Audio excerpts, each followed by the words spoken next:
A very good evening, everyone, and a very warm welcome to TMSV Time. I'm Kekul, and as the director of the Millennium School Surat, I have the pleasure of working with extremely enthusiastic lot of young minds, our students, and of course, our team and our mentors.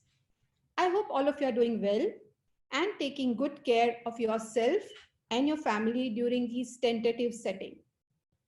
As I communicated with all of you last week, TMSV Time provides us a platform for a collective learning and growing.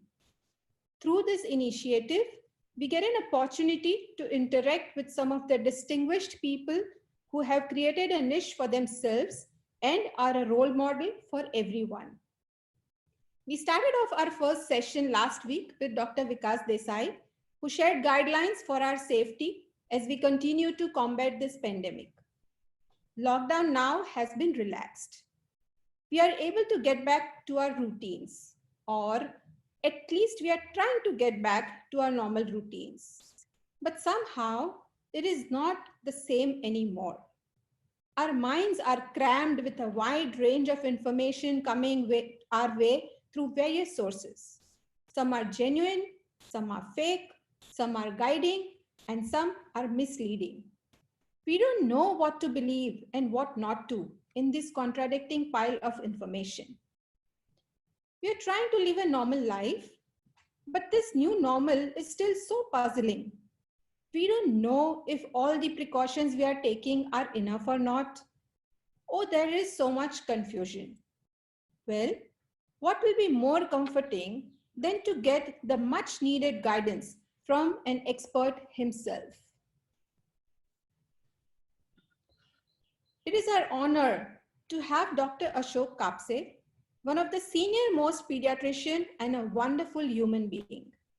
Dr. Ashok Kapse is a practicing pediatric consultant who received his MD from GMRC, Gwalior.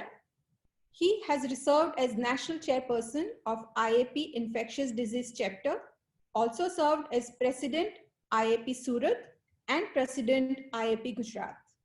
He has been honored with oration awards by various academies. He received an award for medical excellence in year 2013 by India Today Group for his research in dengue. He has delivered more than 500 lectures in various national and international conferences and CME.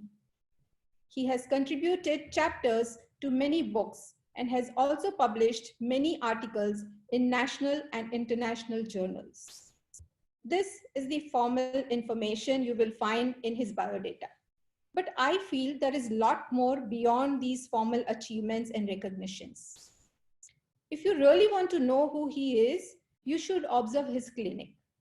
The comfort on face of the parents when they are sitting in front of him with unwell child, the faith that reflects in their eyes, and the assurance of all is well in their step as they leave the office is the award he receives every single day. Treating 3 generations of patients must be such a satisfying experience.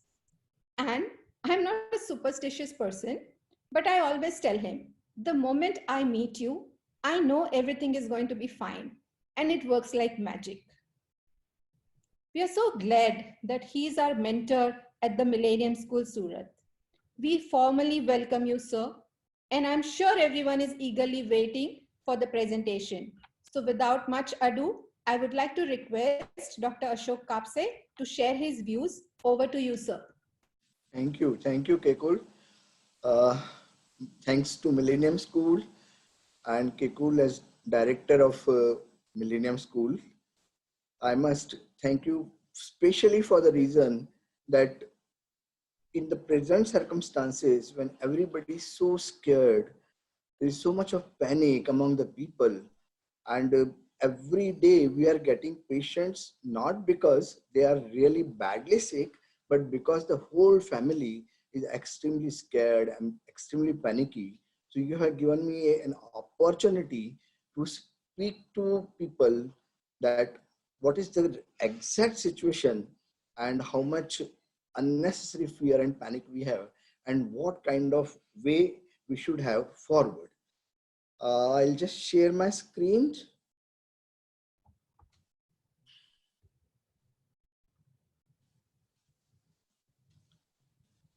So friends, namaste. I think अभी की जो situation है उसमें हमको सीखना है कि नमस्ते बहुत ही इम्पोर्टेंट है, और वो हैंडशेक वगैरह जो है उनको कुछ दिन के लिए भूल जाना है। तो मेरा प्यार भरा नमस्ते आप सब लोगों के लिए। आज मैं आपसे जो बात करने वाला हूँ वो है आज की बीमारी के बारे में, जो पूरे विश्व में आज जो बीमारी फैली हुई है, और उसके बारे में आपसे मैं कुछ बात करना चाहता हूँ। क्या परिस्थितियां हैं आज, उसमें से आगे कैसे जाएंगे, क्या करने का है, कुछ मेरे विचार मैं आप लोगों के सामने रखना चाहूंगा। आप सब लोग जानते हैं दिसंबर 2019 में ये बीमारी चाइना के वुहान सिटी से चालू हुई। पहले ऐसा लगा कि शायद वहीं तक बीमारी रहेगी, पर देखते देखते बीमारी पूरे विश्व में फैल गई। हमारे यहाँ क्या बहुत बड़ा कंफ्यूजन रहा लोगों को कि बीमारी बैट में से आई है या चाइना ने लेबोरेटरी में से पैदा की है। आज भी रोज इस बात में डिबेट होती रहती है, हम उस डिबेट में नहीं जाएंगे। सवाल इस बात का आता है कि वो बीमारी जो वुहान में थी वो मेरे यहाँ कैसे पहुंच गई। वुहान से लोग बाग दूसरे डिफरेंट कंट्रीज में गए, एरोप्लेन में बैठ के गए, अब उसमें से वेस्टर्न कंट्रीज में गए, वेस्टर्न कंट्रीज से लोग बाग अपने देश में आए। उसमें से एक हाथ केस को शुरुआत में बीमारी रही होगी। वो आदमी अंदर आता है, अपने घर आता है, घर में उसके जो कांटेक्ट हैं उसमें से किसी को बीमारी देता है। दूसरे दिन वो जो है अपने दोस्तों से मिलने जाता है, मॉल्स में घूमने जाता है, रोड पे निकलता है, वहां पे किसी और को दे दी। अब जिनको बीमारी मिली है वो घूम रहे हैं, उन्होंने वो बीमारी तीसरे आदमी को दी, तीसरे से चौथे आदमी को दी, और इस तरह से बीमारी का एक साइकिल चालू हो गया। कैसे फैलती है बीमारी? बीमारी में खांसी आती है, बीमारी में छींक आती है। छींक के थ्रू, खांसी के थ्रू जब इंसान अपनी सांस बाहर फेंकता है, उसके अंदर जो हमारा म्यूकस होता है, जैसे हम कफ कहते हैं, उसके छोटे छोटे ड्रॉप्स बाहर निकलते हैं। और ड्रॉप्स के साथ में जो है वायरस भी बाहर निकलता है। एक आदमी ने खांसी की, मैं उसके 1-2 फीट के डिस्टेंस में हूं, वो खांसी का जो फव्वारा बाहर निकला मेरे शरीर पे आया, वहां मैंने सांस ली, मेरे सांस के थ्रू बीमारी मेरे शरीर में चली गई। एक दूसरा बंदा है जो करीबन 2 मीटर दूर खड़ा हुआ है, ये जो ड्रॉपलेट्स थे, छोटे छोटे जो ड्रॉप्स थे, वो वहां तक नहीं पहुंचे, वो बच गया। अब ये जो ड्रॉपलेट्स थे वो सारे जमीन पे गिरे, कुछ टेबल पे गिरे, कुछ अगर वो कोई काम कर रहा है तो कंप्यूटर पे गिर सकते हैं। वो ड्रॉपलेट्स को मेरे हाथ लगे, वो हाथ से मैंने लिफ्ट का बटन दबाया, उसको लगे, मेरे फोन का बटन दबाया, उसको लगे, मैंने पर्स पहनी हुई है, उसको लगे, और ये वायरस जो है एक जगह से दूसरी जगह, दूसरे से तीसरी जगह ऐसा घूमना चालू हो गया। अब जो मैंने वो सरफेस के ऊपर हाथ लगाया है, उसमें जो वायरस है वो मेरी उंगली में आ गया। वो उंगली मैंने अपने नाक के आसपास लगाई, आंख के आसपास लगाई, मुंह के आसपास लगाई, वहां से वायरस मेरे शरीर में एंट्री चालू हो गई। तो इस तरह से ये बीमारी फैलती है, जिसे ड्रॉपलेट इन्फेक्शन कहते हैं और सरफेस कॉन्टैक्ट इन्फेक्शन कहते हैं। अभी इस बात का बड़ा डिबेट चल रहा था काफी दिनों तक, ये हवा में रहता है क्या वायरस? हाँ, रहता है, कुछ देर के लिए रहता है, आधा घंटे के लिए, 1 घंटे के लिए। अब जैसे अब ये हवा में कैसे रहेगा? ये जो ड्रॉपलेट्स की जो मैं बात कर रहा था, वो अगर ड्रॉपलेट्स बड़े होंगे, हैवी होंगे, तो वो नीचे गिर जाएंगे। पर अगर बहुत ही लाइट होंगे, हल्के फुल्के होंगे, तो हवा के साथ में वो तैरना चालू कर देंगे, वो हवा का भाग बन जाएंगे। वो जो हवा है वो 1 मीटर, 2 मीटर, 8 मीटर, 10 मीटर ऐसे उस एरिया में घूमेगी।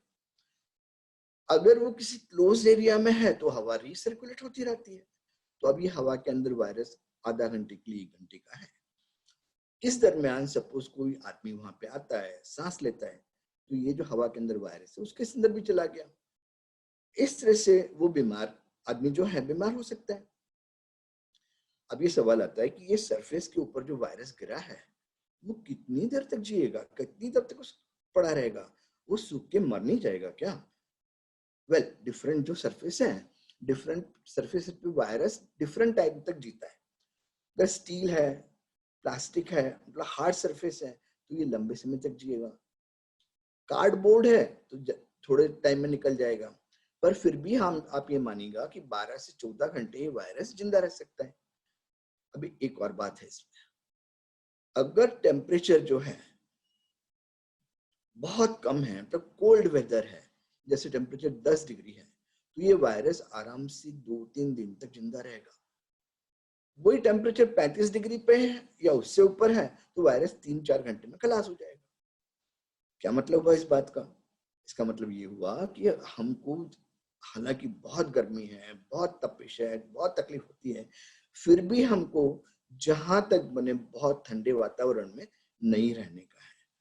एसी वाले रूम, जो छोटे रूम रहते हैं या क्लोज रूम रहते हैं जिसके अंदर हवा ठंडी रहती है, ऐसे वातावरण में वायरस ज्यादा लंबे समय तक जिएगा। मेरे शरीर में वायरस जाता कहां से है? 3 पोर्टल्स हैं। पहला है नाक, मैक्सिमम आप समझिए कि 70% जो है वायरस नाक में से घुसेगा। मेरा मुंह से भी आ सकता है कि हम कई बार सांस मुंह से भी लेते हैं, और आंख की जो स्किन है जिसे हम कंजंक्टिवा कहते हैं, उससे भी वायरस अंदर जा सकता है। क्या मतलब हुआ इस बात का? इसका मतलब ये हुआ कि अगर मैंने अपनी नाक बंद कर रखी है, मैंने अपना मुंह बंद कर रखा है और आंख को मैंने शील्ड किया हुआ है, तो मेरे शरीर में वायरस जाने की पॉसिबिलिटी कम हो जाएगी। अभी क्या है कि किसी इंसान को बीमारी छोटी है, अब उसको बहुत हल्की फुल्की छींक आ रही है, ज्यादा खांसी नहीं आ रही है, नेचुरली उसकी सांस में वायरस की मात्रा कम होगी। कोई दूसरा आदमी है, उसको बहुत ज्यादा बीमारी है, बहुत तेज खांसी आ रही है, नेचुरली उसके खांसी के अंदर वायरस ज्यादा मात्रा में होगा, ज्यादा तकलीफ होगा। तो नेचुरली जो आदमी ज्यादा बीमार है उससे हमको दूर रहना है। कोई आदमी हॉस्पिटल में बीमार है, उसके पास में नहीं जाना है। एक वर्ड है जिसे मेडिसिन में कहते हैं इंक्यूबेशन पीरियड। मुझे वायरस लगा, अभी ये वायरस में से बीमार होने में कितना टाइम लगता है? आज मुझे वायरस लगा, मेरे नाक में गया, ये टाइम 5 से लेके 14 दिन का है। मेजॉरिटी टाइम में 5-6 दिन में वायरस के सिम्टम्स बाहर आने लगते हैं। अब अगर सपोज एक आदमी को बीमारी लगी, तो वो दूसरे आदमी को कब तक बीमार कर सकता है? 2 दिन 4 दिन नहीं। अगर बीमारी हल्की फुल्की है तो अभी 14 दिन तक उसकी गले में, उसके नाक में, उसकी सांस में वायरस हो सकता है। हो सकता है कि वो अच्छा होने भी वाला हो तो भी उसके नाक के अंदर वायरस होगा और वो दूसरे को बीमारी दे सकता है। अगर खराब बीमारी है, किसी को उसमें से निमोनिया हुआ है, तो ऐसी हालत में वायरस ज्यादा लंबे समय तक रहेगा, 3 to 4 वीक्स का टाइम रहेगा। इसका मतलब क्या है कि अगर इवन माइल्ड बीमारी हो तो भी ऐसे आदमी से हमको दूर रहना है। अभी आपने देखा होगा कि अगर आप किसी दुकान में जाते हैं ना, तो वो आपका नंबर लिख लेते हैं, आपका नाम लिख लेते हैं। भाई क्यों लिखते हैं? क्यों? मैं ब्रेड लेने के लिए आया हूँ, कुछ चीज लेने के लिए आया हूँ, आप क्यों लिख रहे हैं? इसको बोलते हैं कॉन्टैक्ट ट्रेसिंग। कल को अगर वो दुकान में से किसी इंसान को कोविड-19 बीमारी हुई, तो वो उस दुकान में जो लोग आए थे उनके सबके नंबर हैं, उनके घर के नंबर के थ्रू अपना एड्रेस चेक ट्रेस कर सकते हैं। तो वो आदमी, उनमें से कौन कौन लोग आए थे, उनका ट्रेसिंग हो सकता है। तो इसलिए अभी जो है कॉन्टैक्ट ट्रेसिंग हर दूर चल रहा है, और आपको, मुझे, सबको इसमें सहायता करने की। तो ये बीमारी कम्युनिटी में कैसे फैली? मुझे बीमारी है या मेरे घर के अंदर जो लोग हैं वो मेरे साथ रह रहे हैं, मैंने उनको बीमारी उसको दे दी। एक बड़ी अजीब सी बात ये है कि बीमारी जो निकलती है ना, उसके 2-3 दिन पहले से मेरी सांस में वायरस रहता है। तो बुखार तो मुझे आज होना है, पर 3 दिन पहले से ही मेरी सांस में वायरस है, तो इस दरमियान मैं दूसरे लोगों को वायरस का प्रसाद दे रहा हूँ। मेरे घर के जो लोग हैं उसमें से 1-2 बीमार हो गए। मैंने ट्रेन पकड़ी या बस पकड़ी और मैं ऑफिस में गया, ट्रेन के साथ में जो मेरे साथ में बैठा हुआ है 1-2 लोगों को वहां पे मैंने प्रसाद दे दिया, वो बीमार हो गए। मैंने ऑफिस में काम किया, वहां पे 1-2-3 लोगों को दे दिया, फिर मैं घर आ गया। अब इस तरह से बीमारी फैलेगी। अब तीसरे दिन मुझे आ गया बुखार। जब बुखार आया तो नेचुरली मैंने डॉक्टर को कांटेक्ट किया, मेरी टेस्ट हुई, टेस्ट पॉजिटिव आ गई। अब ये जो लोग मेरे कांटेक्ट में इतने दिन आए हैं, उनमें से किसी को भी ये बीमारी हो सकती है, तो उनका सबका जो है कांटेक्ट ट्रेसिंग जरूरी हो जाता है।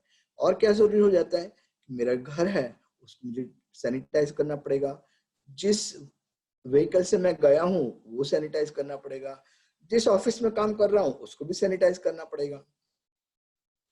अगर सपोज मेरी बीमारी है पर वो सिम्टम्स बाहर नहीं आए, कुछ लोग ऐसे होते हैं जिनके सांस में वायरस तो रहता है पर उनको खांसी नहीं आती, उनको बुखार नहीं आता, हल्की फुल्का वायरस उसकी सांस में निकलता रहता है, वो दूसरों को बीमारी देता रहता है। अब अगर सपोज मैं एक ऐसा इंसान हूँ जिसे एसिम्प्टोमेटिक पेशेंट हूँ, मेरे सांस में तो वायरस है पर मुझे कुछ नहीं हो रहा है, मैं तो रोज घूमता फिरता रहूंगा, मार्केट में भी जाऊंगा, दुकान में भी जाऊंगा, जो है ऑफिस में जाऊंगा, और एक दिन नहीं, मैं 13-14 दिन तक ये प्रसार में सबको देता ही रहूंगा। अब आपको कैसे पता चलेगा कि एसिम्प्टोमेटिक पेशेंट है? मैं एसिम्प्टोमेटिक हूँ, हो सकता है ऐसे मेरे आजू बाजू में और भी लोग एसिम्प्टोमेटिक हों, तो उन लोगों से बचना बेहद बेहद जरूरी हो जाता है। और ये बीमारी एक अजीब सी बीमारी है जिसमें बहुत बड़ी मात्रा में एसिम्प्टोमेटिक लोग हैं जो बीमारी को फैला रहे हैं। अब एक आदमी अगर सपोज बीमार होता है तो वो अपने कांटेक्ट में जो लोग आए हैं उन कम से कम 2 से लेकर 2.5 लोगों को बीमार करता है, और हर 5 दिन में जो है ये बीमारी उन लोगों में बाहर निकलती है। इसका क्या मतलब हुआ कि अगर एक आदमी को बीमारी है तो 5वें दिन 2 को बीमारी होगी, और 5 दिन के बाद में 4 को होगी, और 5 के दिन में 8 को होगी। मतलब ये बीमारी डबल डबल बढ़ती ही जानी है, और ये बढ़ती जो रहती है उसमें जो है 2 से 4, 4 से 8, 8 से 16, 16 से 96, इस तरह से बीमारी जो है कंटिन्यूअसली डबल होती रहती है। बॉडी में घुसने के बाद में क्या करती है, इसके लिए कुछ रिसेप्टर हैं बॉडी में, हर बीमारी के कुछ रिसेप्टर होते हैं। बॉडी में जाने के बाद में उनको शरीर के जो कोशिका है, सेल है, उनके अंदर जाने के लिए कुछ रिसेप्टर की जरूरत पड़ती है। कहाँ है ये रिसेप्टर? बहुत सारे रिसेप्टर मेरी नाक में है, मेरे गले में है, मेरी सांस नली में है और लंग्स में है। पर यहीं तक लिमिटेड नहीं है, हार्ट में भी है, ब्लड वेसल में है, किडनी में है, ब्रेन में है। इसका मतलब क्या हुआ, अगर ये बीमारी मेरे शरीर में अनलिमिटेड रही, कंट्रोल में नहीं आई, तो मेरे दिमाग पे असर करेगी, मेरे हार्ट पे असर करेगी, मेरी किडनी पे असर करेगी, और वास्तव में जो खराब पेशेंट हैं उनमें ये सारी चीजें खराब हो जाती हैं। क्या सिम्टम है? ढेर सारे सिम्टम्स हैं। खांसी आ रही है, बुखार आ रहा है, कफ निकल रहा है, हाथ पैर दुख रहे हैं। पर मैं आपको ये 3 चीजों पर ध्यान देने के लिए बोलूंगा। पहले आपको बुखार आ रहा है, खांसी आ रही है, ये जो है फेज चलता रहता है करीबन 5-6 दिन तक। मेजॉरिटी पेशेंट ये खांसी और बुखार से ही ठीक हो जाते हैं, पर कुछ पेशेंट यहां से बीमारी नाक से गले से चालू हुई, नीचे उतर गई। कहाँ उतरी? अपने लंग्स में। जहां बीमारी लंग्स में उतरी तो हमको सांस की तकलीफ होती है। कैसे पता चलेगा? मैं बैठा हुआ हूं, यहां से उठ के फ्रिज तक गया और मैंने हाफना चालू कर दिया, तो ये जो हाफ है वो जो है जिसे शॉर्टनेस ऑफ ब्रेथ कहते हैं, उसका मतलब है कि हमारे बीमारी जो है लंग्स के अंदर घुस गई है। तो जो लंग्स के अंदर बीमारी घुसती है तब ये बीमारी, तो ये जो सिचुएशन है ये खराब सिचुएशन है। और ऐसी हालत में हमको जरा सा भी ऐसी महसूस हुआ है कि सर्दी खांसी के साथ में हमको ब्रीदिंग में डिफिकल्टी हो रही है, किसी भी हालत में हमको हॉस्पिटल पहुंचाने का। बीमारी की 5 स्टेजेस हैं, जैसे मैंने बताया, एक 2-3 दिन पहले से जो है सर्दी खांसी चालू हो जाती है, फिर जो है बुखार खांसी है, 2-3 दिन पहले से जो है वायरस गले में आ जाता है, इसको प्री सिम्टोमेटिक बोलते हैं। फिर बाइल बीमारी है, 6-7 दिन रहकर ठीक हो जाएगी। फिर कुछ केसेस में ये खांसी बढ़ने लगती है, ब्रीदिंग डिफिकल्टी होती है, और अल्टीमेटली जो मैंने बताया था कि ब्रेन पे इफेक्ट हो गया, हार्ट पे इफेक्ट हो गया, किडनी पे इफेक्ट हो गया, ये ऑर्गन्स काम करने बंद हो गए, जिसे क्रिटिकल बीमारी कहते हैं। क्या सब में ऐसा होता है? जितने भी बीमार हैं सब में पूरी की पूरी 5 स्टेजेस आती हैं? ना, बिल्कुल भी नहीं। एक्चुअली अगर आप ये चार्ट देखें तो आपको रियलाइज होगा कि 81% केसेस में 81% केसेस में बीमारी माइल्ड स्टेज में ठीक हो जाती है।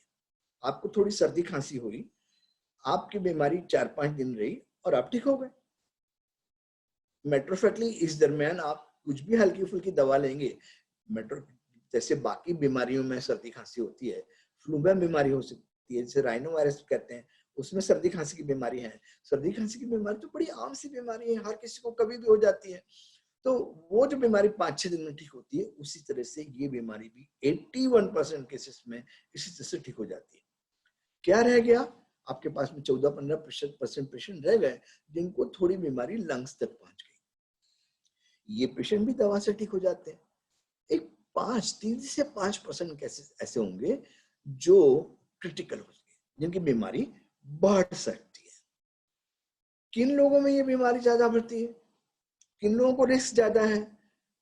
जिन लोगों को कुछ और बीमारी है, जैसे हार्ट की बीमारी है, किसी को डायबिटीज है, किसी को ब्लड प्रेशर है, किसी को कैंसर है, इन लोगों को ये बीमारी ज्यादा बढ़ सकती है। दूसरा, जैसे जैसे एज बढ़ती है वैसे वैसे बीमारी और बढ़ती जाती है। मतलब 50 साल पे बीमारी का चांस, सीरियस बीमारी का चांस कम है, 60 साल पे और ज्यादा होगा, 70 पे और ज्यादा होगा, 80 पे और ज्यादा होगा। पर ये स्टैटिस्टिक्स का कुछ मीनिंग नहीं निकलता। और ये चार्ट मैं आपसे एक बार फिर डिस्कस करूंगा थोड़ी देर के बाद। क्या ये बीमारी सिर्फ 60 साल के ऊपर के लोगों की है? नहीं, ये भी सच नहीं है। जो लोग 50 साल के नीचे के हैं पर जिनको कोई और बीमारियां हैं, जैसे ब्लड प्रेशर है, हार्ट की बीमारी है, डायबिटीज की बीमारी है, और सबसे दुर्भाग्यवश जो लोग जिनके पास बहुत चर्बी ज्यादा है, जिसे हम ओबेसिटी कहते हैं, अगर ओबेसिटी ज्यादा है, ऐसी हालत में भी ये बीमारी यंग एज में भी हो सकती है। तो ऐसा नहीं कि बीमारी जो है 60 साल के नीचे के लोगों को होनी नहीं है या क्रिटिकल बीमारी नहीं होनी है, पर इसका मतलब ये भी नहीं है कि क्रिटिकल बीमारी हो गई मतलब वो एक डेथ वारंट है। नहीं, उस पर अपन फिर से डिस्कस करेंगे। बच्चों की, मैं चाइल्ड स्पेशलिस्ट हूँ, बहुत खुश हूँ। बच्चों के लिए एक चाइल्ड्स प्ले है, बड़ी साधारण सी बीमारी है। मेट्रोफेटली बच्चों में बीमारी बड़ी माइल्ड होती है। इतना ही नहीं, अगर सपोज बच्चे को बीमारी हो तो उस बीमार बच्चे से उसके पेरेंट्स को बीमारी होने का चांस बहुत कम है, ट्रांसमिशन कम होगा। और अगर सपोज किसी बड़े आदमी को बीमारी होती है तो जैसे मैंने पहले बताया 10 से 14 दिन तक वो वायरस गले में रह सकता है। कि बच्चे के केस में तो 7-8 दिन में अच्छा हो जाता है, वायरस क्लियर हो जाता है। मतलब हर तरह से फायदा ही फायदा है। मैं नहीं चाहता हूँ कि बच्चा बीमार हो, पर ये मतलब क्या हुआ कि अगर बच्चा बीमार हुआ तो आपको टेंशन करने की जरूरत नहीं है, बड़े इजीली आपका बच्चा अच्छा हो जाएगा। क्यों अच्छा हो जाएगा? क्यों ऐसा है? ईश्वर ने हर बच्चे को एक अच्छी इम्यूनिटी दी हुई है। इस तरह की इम्यूनिटी, हाँ बच्चे बीमार जरूर पड़ते हैं पर उतने ही जल्दी अच्छे हो जाते हैं। तो एक उनके पास में स्पेशल ताकत ईश्वर ने दी हुई है। तो वो इवन ये जो वर्स्ट नोवेल वायरसेस हैं उनके अगेंस्ट में भी उनकी इम्यूनिटी काम आती है और वो जल्दी अच्छे हो जाते हैं। आप रोज देखते होगे, रोज पढ़ते होगे पेपर में, टेस्टिंग टेस्टिंग, आज यहाँ टेस्ट किया और वो इतने पुलिस वाले टेस्ट में पॉजिटिव निकले, इतने डॉक्टर पॉजिटिव निकले, इतने सारे लोग, रोज की लिस्ट ही आती है कि आज शहर में इतने टेस्ट पॉजिटिव हुए। अब एक टेस्ट जो है ना, बड़ी डिफिकल्ट चीज है। किसके लिए? जो टेस्ट कर रहा है उसके लिए। आपके नाक के अंदर कुछ मैंने ट्यूब डालनी है, कुछ स्टिक डालनी है, आपके गले में स्टिक डालनी है, इस दरमियान आपको सर्दी होगी, खांसी होगी, मुझे बीमारी होने का चांस बहुत बढ़ जाता है। तो इस तरह से टेस्ट होती नहीं है जो मैं पिक्चर दिखा रहा हूँ। एक स्क्रीन होगा, स्क्रीन के अंदर छेद होगा, उसके अंदर से मेरा हाथ निकलेगा और उसके अंदर स्टिक होगी। तो कई बार क्या होता है, जब मैं नाक में स्टिक डाल रहा हूँ, गले में स्टिक डाल रहा हूँ, तो वो स्टिक प्रॉपर जगह पे पहुंच भी नहीं पाती है। तो टेस्ट का नेगेटिव होने के चांसेस बहुत कम रहते हैं। अब आप रोज पढ़ते होंगे कि हिंदुस्तान में तो टेस्ट बहुत कम कर रहे हैं। अरे भाई, मेरा एक एक शहर 250-250 लाख का है। दिल्ली की पॉपुलेशन तो 250 लाख है। बॉम्बे की पॉपुलेशन 250 लाख है। कहाँ से इतने स्टिक लाओगे, कहाँ से इतने टेस्ट के लाओगे? सो अल्टीमेटली मुझे चूज तो करना पड़ेगा ना कि रिक्वायरमेंट किसकी ज्यादा है, मैं पूरी पॉपुलेशन को कैसे टेस्ट करूं। वो दिखाते हैं कोरिया में कि स्वीडन में रास्ते में जा रहे हैं और रोक लिया और गाड़ी में बैठे बैठे टेस्ट कर लिया। अरे भाई स्वीडन की पॉपुलेशन जो है 16 लाख की है, मुश्किल से नवसारी जितनी पॉपुलेशन है। अब मेरे यहाँ तो सूरत की पॉपुलेशन 60-70 लाख की है, तो हमारे यहाँ इतने टेस्ट नहीं है, आप भी नहीं सकते। 125 करोड़ का देश है, कहां से टेस्ट के लिए स्टिक लाओगे? दुनिया भर की सारी कंपनीज भी बनाए तो भी पूरी नहीं पड़ने वाली है। अभी आज के डाटा है, आज सुबह के ही है, 27 लाख टेस्ट, 27,60,000 टेस्ट हुए।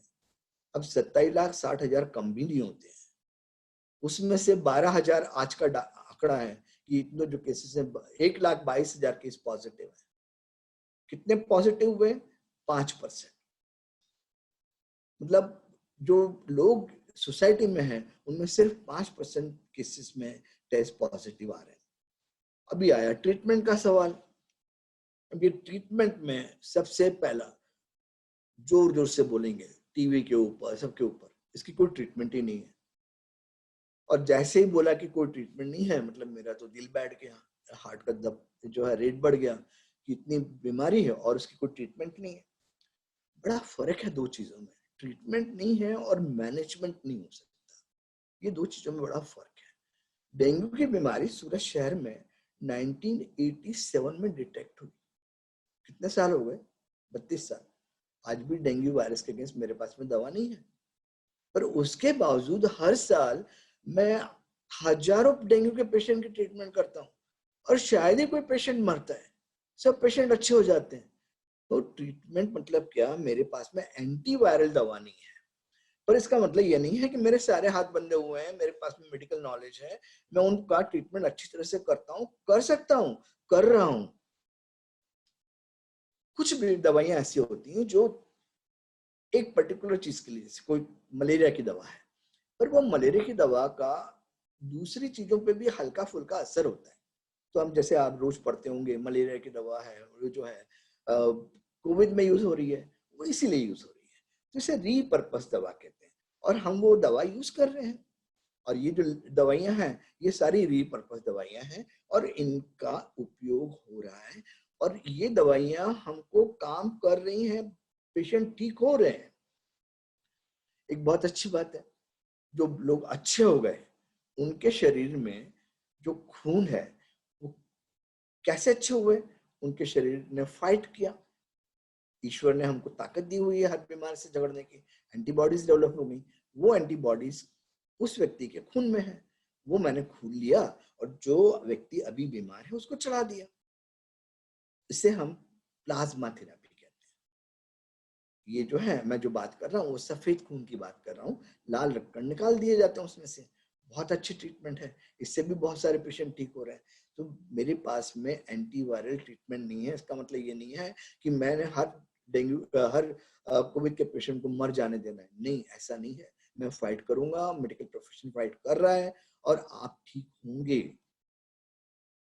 अब कैसे रोकथाम की जाए इसकी?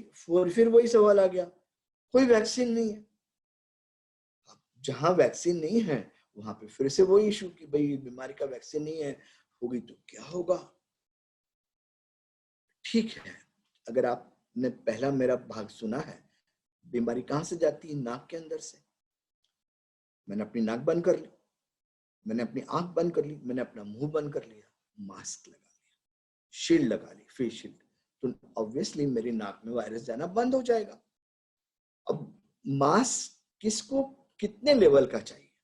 मैं पेशेंट ट्रीट कर रहा हूँ, बच्चा मेरे मुंह पे खांस रहा है, मेरे मुंह पे स्नीज कर रहा है, मुझे स्ट्रॉन्ग मास्क की जरूरत है, तो जिसे N95 बोलते हैं। अब कोई रोड पे जा रहा है उसको उसकी जरूरत ही नहीं है। दूसरा, मेरा जो स्टाफ है, रिसेप्शन स्टाफ वगैरह है, वो इतने क्लोज में नहीं आता है, उनको सर्जिकल मास्क चल जाएगा। आपने रोड पे निकलना है, दुकान में जाना है, आपको किससे डरना है? जो व्यक्ति एसिम्प्टोमेटिक डिसीज वाला हो, उसके आपको बहुत क्लोज नहीं जाना है, तो आपको कोई भी मास्क चलेगा। 4-5 मास्क बना के रख लीजिएगा, वापस आए उसको धो डालिएगा, धो डाल के सुखा दीजिएगा, नेक्स्ट डे फिर से आप यूज कर सकते हैं। तो आपको बहुत बड़े बड़े मास्क यूज करने की जरूरत नहीं है। Simple cloth mask is good enough. क्या मास्क से प्रोटेक्शन मिलता है? कैसे मिलता है, जरा समझ लें। आज एक व्यक्ति है, उसको कोविड की बीमारी है, उसकी सांस में वायरस है, उसको छींक आती है, मैंने मास्क पहना हुआ है पर उसने मास्क नहीं पहना है। ऐसी सिचुएशन में 70% चांस है कि वो वायरस मेरे शरीर में जा सकता है। अगर उसने मास्क पहना है, मैंने मास्क नहीं पहना है, उसने मास्क पहना, स्नीज की, खांसी की, पर वो जो वायरस है वो मास्क के अंदर अटक गया। सो ऑब्वियसली बहुत कम वायरस बाहर निकला। मुझे 5% चांस है कि मुझे बीमारी होगी। अगर उसने भी मास्क पहना है, मैंने भी मास्क पहना है, 1%, 1.5%, इसका मतलब क्या हुआ कि हमारे पास वैक्सीन नहीं भी हो तो भी हम 95% बीमारी जो है मास्क पहन के दूर रख सकते हैं। अब वैक्सीन भी तो यही काम करने वाला है ना, इससे ज्यादा क्या काम करेगा? 5%, 10% फेलियर तो वैक्सीन में भी होता है। मास्क तो पहन लिया पर मास्क गले में लटक रहा है, नाक खुली हुई है। अरे भाई, आपको नाक और मुंह बंद करने के लिए तो मास्क पहनना है। अगर आपका नाक खुला है, मुंह खुला है, क्या मतलब हुआ? बेकार की चीज हो गई। आपका ढीला ढीला मास्क है, उसके अंदर से जो है आराम से चला गया। वो जो है आपको हल्की फुल्की खुजली हो रही है, वो आपने मास्क हटाया, वहां पे खुजली कर ली। आपका मास्क है, ठुड्डी से सारा खुला हुआ है। तो ये जो चीजें का ध्यान रखने का है। मास्क कैसे पहनना है? इस तरह से आप बड़ा मास्क यूज करिएगा।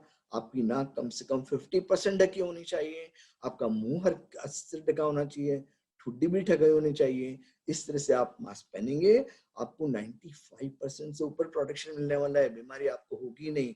तो मास्क बहुत ही ज्यादा जरूरी चीज है। बेबीज को मास्क नहीं पहनाते हैं। कई बार ऐसा होता है, मेरे पास बच्चों को लेके आते हैं, 1-1, 2-2 साल के बच्चे हैं, उनके ऊपर भी बच्चों को सांस लेने की कैपेसिटी बहुत कम होती है। ऐसी हालत में बेबीज को मास्क नहीं पहनाते हैं। तो इवन इफ अगर आप हॉस्पिटल भी उनको ले जाओ तो अपनी ओढ़नी से हल्का फुल्का उनका मुंह ढक लो, पर उनको मास्क नहीं पहनाने का। अब दूसरा, जैसे मैंने बताया था कि वायरस सरफेस पे गिरा, वो वायरस मेरे हाथ में लगा। अब वो वायरस जो है, मैं अगर अच्छी तरह से हैंड वॉश कर लेता हूँ, उसको हाथ सुखा लेता हूँ, वायरस मर जाएगा।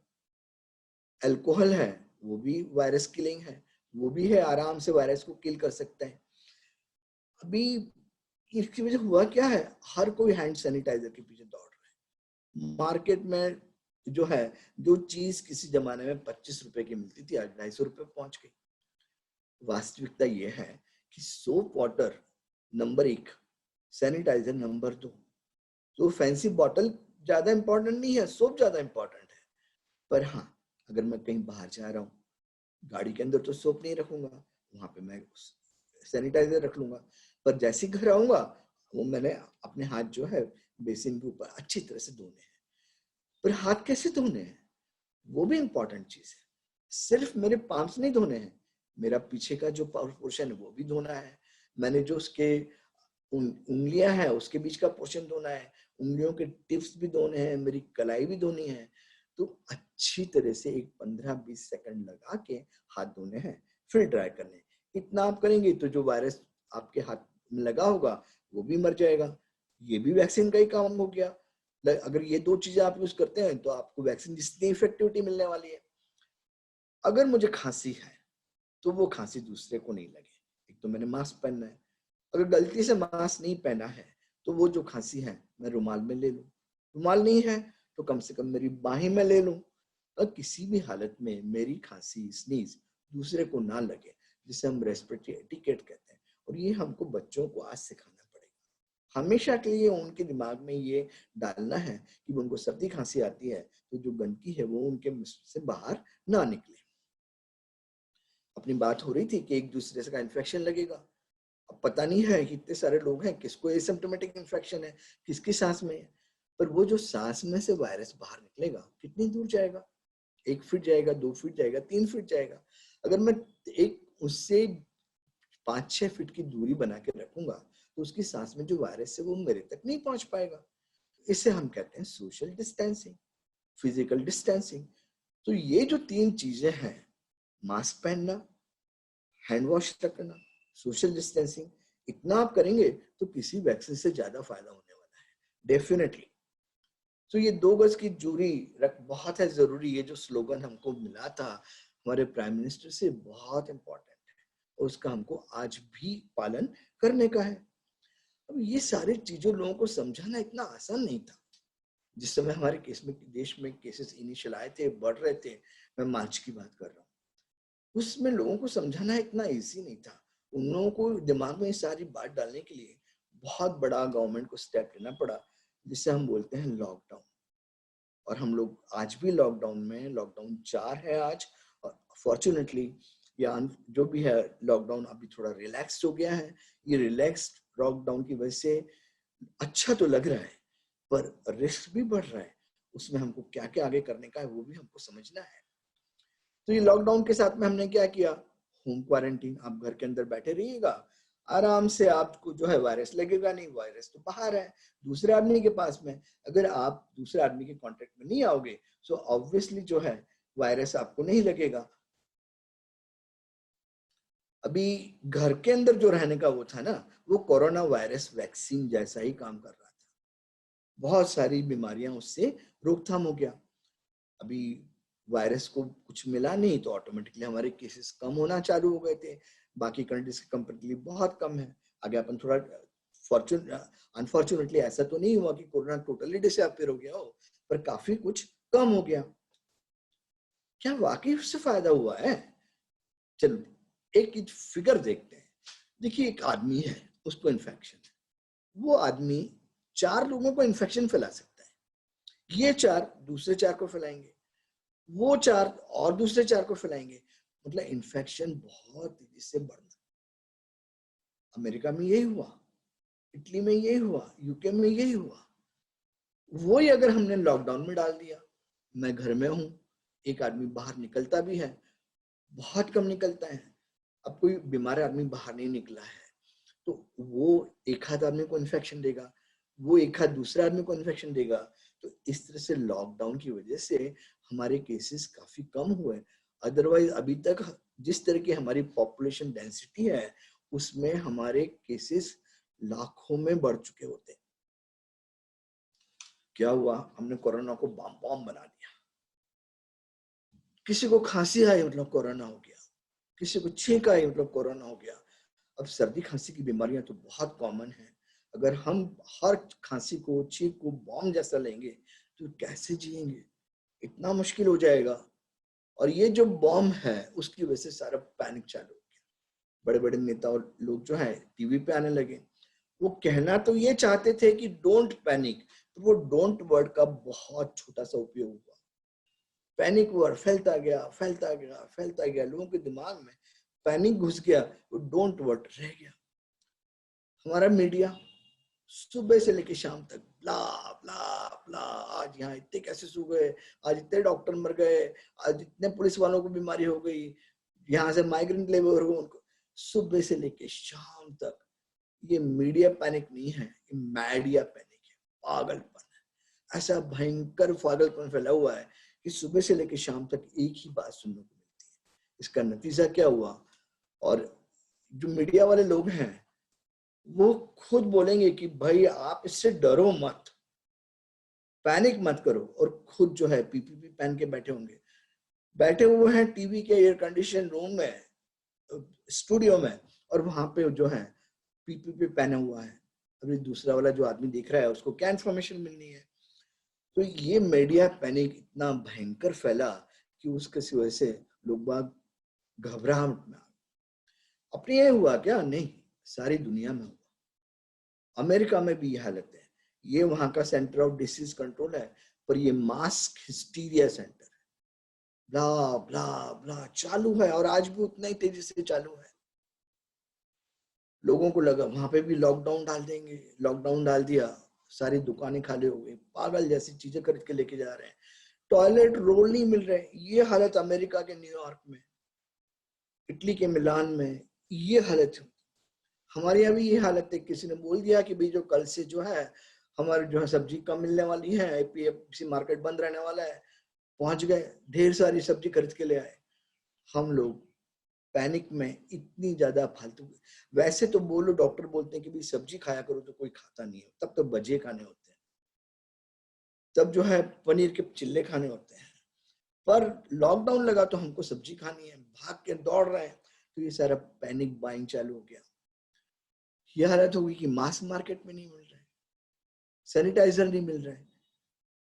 अभी आपको 10 ये बड़ी समझने की बात है कि अगर आज मास्क है, और जैसे मैंने बताया, मैंने मास्क लगाया हुआ है, बाजू का आदमी ने मास्क नहीं पहना है, तो मुझे फायदा नहीं होने वाला है। जब मैंने मास्क लगाया, दूसरा आदमी भी मास्क में होगा, तब पूरा फायदा होगा। तो हमको ये देखने का है कि सिर्फ हम सेफ ना रहे, बाकी लोग भी सेफ रहे। रूच की आदमी, डॉक्टर्स जो हैं आजकल कोविड की दवा कम करते हैं, नींद की दवा ज्यादा खिलाते हैं। आपको जान के ताज्जुब होगा, 2 दिन पहले मेरे पास में कीम से पेशेंट आया, और वहां से पुलिस से डरते डरते छुपते छुपते बच्चे को लेके आए, 8 साल का बच्चा। मेरे छाती में दुख रहा है। बोला तुझे क्या हो रहा है? तो सांस की तकलीफ हो रही है। बोले मैंने जब भी जोर से सांस लेता हूँ तो मुझे लगता है मेरी सांस रुक गई। अब वो टीवी पे पढ़ते रहते हैं, देखते रहते हैं। उनको देखा, कुछ ट्रीटमेंट दी उसको, एक एक्सरे करवाया, कभी तेरे को कुछ नहीं है जा। पर ये पैनिक जो है इतना ज्यादा फैला हुआ है कि लोग बाग बीमारी से नहीं डर रहे हैं, बीमारी से नहीं मर रहे हैं, पैनिक से ही मरे जा रहे हैं। कुछ लोग उनको घर में रह ही नहीं सकते हैं, दौड़ रहे हैं बाहर। अब ये जो दौड़ रहे हैं, ये जो बंदा है जब वापस आएगा अपने साथ वायरस लेके आएगा, अपनी मम्मी को देगा, अपने पापा को देगा, और बीमारी जो फ्री। तो इन लोगों को घर में रखना बेहद जरूरी था, पर नहीं हो पाया। उसकी वजह से वायरस जो है, जितना हमको लॉकडाउन का फायदा मिलना चाहिए था उतना नहीं मिला है। कोरोना को मजा आ गया, बहुत सारा पैनिक, बहुत सारा डर, बहुत सारा कंफ्यूजन। तो इतनी ये जो सिचुएशन है कोरोना के लिए, वायरस के लिए और भी अच्छी थी, उसका फैलाव और बढ़ रहा है। बहुत सारे लोग ऐसे हैं, अब जैसे ये बंदा है, बहुत डर लग रहा है। हमारे आजकल जो सोशल मीडिया है उसमें सुबह से लेकर शाम तक मैसेज ही आते रहते हैं, कोरोना के आते रहते हैं। और एक मैसेज सुबह किसी ने डाल दिया तो रात तक पूरे हिंदुस्तान में पहुंच जाता है, न्यूयॉर्क में पहुंच जाता है।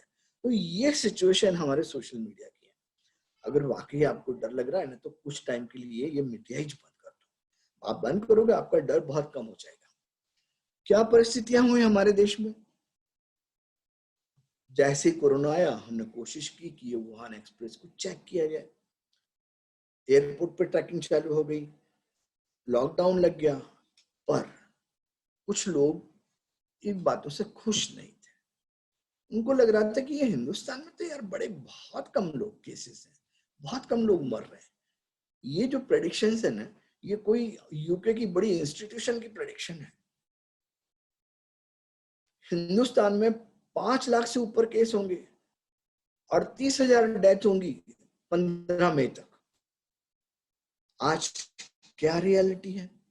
मई पूरा होने आ रहा है, मेरे यहाँ 1 लाख केस, मेरे यहाँ 3,600 डेथ है, और मेरा पॉजिटिविटी रेट 5% है। तो जो प्रेडिक्शंस थी वो सब गलत पड़ी है। यूके में, यूएसए से बहुत बड़ी बड़ी प्रेडिक्शन आई थी कि हिंदुस्तान में तो पता नहीं, लोगों के पास में हॉस्पिटल में जगह ही नहीं रहने वाली है, बहुत परेशानी होने वाली है। पर ऐसा कुछ हुआ नहीं है। आई एम रियली हैप्पी कि हम लोग बहुत अच्छी कंडीशन में हैं। जरा यूएसए की कंडीशन देख लें। ये आज सुबह का आंकड़ा है, आज सुबह 9 बजे 16,30,000 और ऑलमोस्ट 1 लाख डेथ है। मेरे यहाँ अभी 3,600 डेथ हुई है, और उनका पॉजिटिविटी रेट 25% है। न्यूयॉर्क में 47% है। इसका मतलब हर दूसरा बंदा न्यूयॉर्क में वायरस लेके घूम रहे हैं। तो मैं तो बहुत अच्छी कंडीशन में हूँ, बहुत अच्छी जगह पे हूँ। दूसरा एक बहुत अच्छी बात है, हमारे देश में बहुत सारे एसिम्प्टोमेटिक केसेस हैं। क्या मतलब हुआ इस बात का? हमारे जो आईसीएमआर के चीफ हैं, हेल्थ सेक्रेटरी हैं, वो रोज बताते हैं 75 से 80% केसेस जो हैं माइल्ड हैं, एसिम्प्टोमेटिक हैं। मेरे यहाँ बीमारी हो रही है, वायरस गले में चला गया, वायरस नाक में चला गया, पर मुझे सर्दी नहीं हुई, मुझे खांसी नहीं हुई, मुझे निमोनिया नहीं हुआ, मैं आईसीयू में नहीं गया। इससे ज्यादा अच्छी बात तो क्या हो सकती है? हाँ, इसका एक ही प्रॉब्लम है कि ये जो व्यक्ति है बाहर जाके दूसरे को वायरस देगा या घर में जो है अपने एल्डरली को वायरस देगा, तो उसको बीमारी थोड़े हाई लेवल की बीमारी हो सकती है। पर इन जनरल मेरे देश में जो केसेस हो रहे हैं उनमें मेजॉरिटी केसेस अच्छी कंडीशन में एसिम्प्टोमेटिक है। रोज के जो आंकड़े आते हैं कि आज 5,000 केस बढ़ गए, 6,000 केस बढ़ गए, उसमें से रियल बीमारी जो है ना सिर्फ 5 से 7% केसेस में है। बाकी सब में तो बड़ी साधारण सी बीमारी है। ये तो हमारे लिए बहुत अच्छी बात है। हम क्यों अच्छा कर रहे हैं? Well, we took very good administrative steps in the beginning, biological. अब ये सारे डिटेल्स में मैं नहीं जाऊंगा, पर क्या हुआ, हमने जो लॉकडाउन लगा दिया और ऑलमोस्ट 50-60 दिन से लॉकडाउन, क्या इफेक्ट हुई है? बहुत इफेक्ट हुई है फैमिलीज के ऊपर। सबसे पहले इफेक्ट हुई है कि घर की जो लेडीज हैं बेचारी सुबह से लेके शाम तक मेड बन के रह गई। उनको ऐसा लगा था कि लॉकडाउन लगेगा तो आराम से नेटफ्लिक्स के ऊपर कुछ पिक्चर देखेंगे, म्यूजिक सुनेंगे। सर्वेंट आना बंद हो गई। So naturally that was a big problem. घर में बैठे बैठे कुछ काम दाम है नहीं। मार्च में थोड़ा सा पेट बढ़ा, अप्रैल में और बढ़ा, मई में और बढ़ा। सब तो बंद है, पेट ढीला हो रहा है और बढ़ता ही जा रहा है। तो ये दूसरा कॉन्सिक्वेंस है। मेरी 12वीं 4वीं हो गई। हेयर कट, यही नहीं पता चल रहा है कि मम्मी कौन है, पापा कौन है। तो ये सारे लॉकडाउन के छोटे छोटे इफेक्ट हो रहे थे। आप लोगों ने क्या किया? स्कूल वालों ने भाई ऑनलाइन क्लासेस चालू कर दी। बच्चों को तो मजा आ गई। 2 घंटे के लिए जो पढ़ो और बाकी जो है दिन भर आराम करो। स्कूल भी चालू है और मस्ती भी चालू है। पिछले साल तक ये हालत थी कि बड़े बड़े सेमिनार होते थे, वेबिनार होते थे। किस लिए होते थे? मोबाइल की बच्चों के ऊपर खराब असर। स्कूल में मोबाइल की परमिशन नहीं मिलनी चाहिए। इस क्लास के पहले तो किसी भी हालत में नहीं मिलनी चाहिए। और अब ये हालत है कि स्कूल मत आओ, मोबाइल के ऊपर देखो। क्या हुआ? मोबाइल को एक वैलिडिटी मिल गई। घर में 5 लोग हैं, सब अपने अपने फोन लेके बैठे हुए हैं, आईपैड लेके बैठे हुए हैं, टीवी लेके बैठे हुए हैं।